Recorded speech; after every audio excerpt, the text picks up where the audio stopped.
picar. Cap, cap, cap, cap, cap. Zika, dengue, chikungunya eu vou passar. Sa, sa. Toda animadinha. Já vi que está pronta pra destruir. É isso aí, vampira. Já tem um rim pra nós? Oxi, pra quê?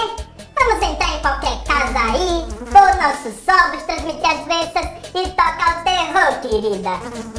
Sei não, com esse negócio do governo declarar guerra. Mulher, deixa de ser medrosa. Ninguém liga pra isso não. Bora sim, bora logo. É, você tá dizendo, então vamos zoar. Oxente, até no site da CA tem esse combate do Aedes. Arretado isso aqui. Vixe, olha o tanto de informação massa. Eita, nem sabia disso. Acho melhor fazer a minha parte.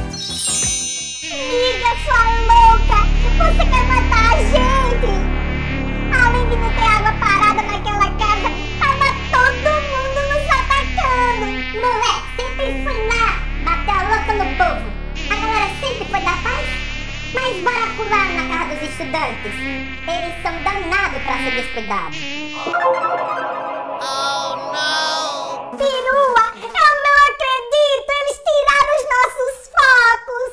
Onde vamos colocar os nossos ovinhos? Danou-se! Vamos zicá-los! Bora, amiga!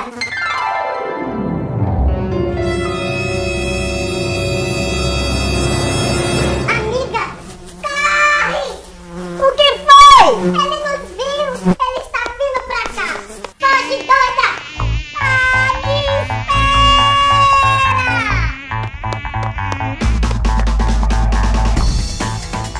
Um mosquito não é mais forte que o país inteiro.